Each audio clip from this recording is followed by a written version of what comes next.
Hello friends, welcome to SMB Hunar. SMB રેસિપીઝમાં આજે આપણે સિમ્પલ મીઠા પાન બનાવતા જોશું. શતાબી માટે બી આપણે બનાવી શકીએ છીએ. ઘણું જ ઇઝી અને સિમ્પલ છે બનાવવું.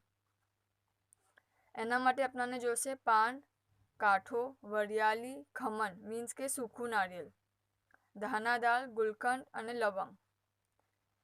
પાનની ડાકલી કાપીને પાનને બરાબર ધોઈ લેશું અને પછી કપડાથી વાઇપ કરી લેશું કે જરા બી પાણી ના રહી જાય. પાન પર થોડો કાંઠો લગાવીને બરાબર સ્પ્રેડ કરી લેશું. એના પર 5 ટીસ્પૂન એટલે કે થોડું સી હાફ ટીસ્પૂનથી બી કમ જેટલું ગુલકંદ મૂકશું. અગર આપણને વધારે જોવે તો આપણે વધારે બી લઈ શકીએ છીએ ટેસ્ટના હિસાબથી.